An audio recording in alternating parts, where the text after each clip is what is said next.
Why does Islam forbid sex outside marriage? Everything in the world is composed of small units, just like a house is built with bricks. Likewise, society consists of multiples of a small unit, which is the family. Despite its dislike of divorce, Islam permits it as a necessary remedy when things go wrong. It encourages the preservation of the family because it is the most important institution in human society. Sex outside the marriage bond reduces the family into an institution that imposes unnecessary burdens.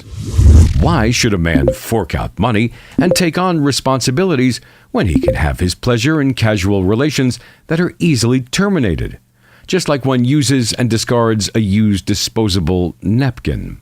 Nothing is more detrimental to proper relations and the family institution than the radical and polarized movements that marginalize the other sex. Feminist movements start with a premise that is contrary to the nature of women. They imagine that they help women when they advocate free and unrestricted sex. They call on women to behave exactly like men, regardless of the physiological and psychological differences between the two sexes. This has led to the emergence of a generation that considers the marital relation too restrictive, when it's the fundamental bond that promotes social security. This generation asks, why should one burden oneself with children and commitments? The question is, where does this lead us? The result is that 16% of world children grow up with only one parent. The figure is even higher in Western countries which do not encourage the continuity of the family. In the United States, the figure goes as high as 35%, which means that over 1/3 of the children in the most powerful state in the world grow up in an unhealthy family environment. 80% of such children live in families where the mother is the only parent, while their fathers leave to find other women. In Canada, the figure is 22%, while it's 21.5% in Britain. It is the children that suffer most as a result. Studies show that divorce and the breakup of family leave adverse effects on children as they feel unsettled, excitable, and unsociable, in addition to having problems with their studies. Islam describes marriage in intimate terms, as in the Quranic verse that says, وَمِنْ آيَاتِهِ أَنْ خَلَقَ لَكُم مِّنْ أَنفُسِكُمْ أَزْوَاجًا لِتَسْكُنُوا إِلَيْهَا وَجَعَلَ بَيْنَكُم مَّوَدَّةً وَرَحْمَةً إِنَّ فِي ذَلِكَ لَآيَاتٍ لِقَوْمٍ يَتَفَكَّرُونَ.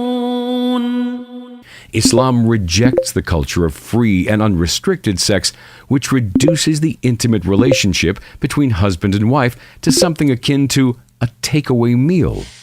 It then aims to satisfy a transitory desire instead of being the result of a rational decision to form a life partnership. It becomes subject to a whim of a person who has taken too much drink.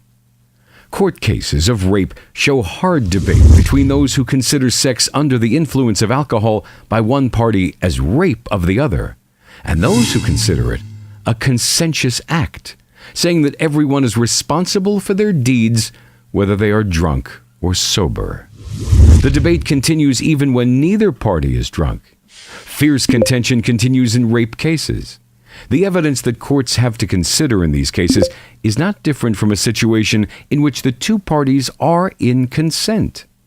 In today's fast food culture, it's extremely difficult for a woman to prove that she has not consented.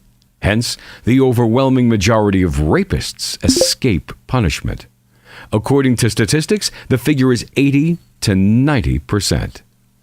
To protect society from all these problems, Islam establishes clear boundaries, forbidding all sex outside the marriage bond. The Qur'an accurately describes the consequences of free sex. وَلَا تَقْرَبُوا الزِّنَا إِنَّهُ كَانَ فَاحِشَةً وَسَاءَ سَبِيلًا. Marriage is the only sound relationship between man and woman. In all situations where men and women are together, as in the workplace or other social contacts, Islam requires women to wear the hijab. It thus elevates the woman from being a sex object. ومن آياته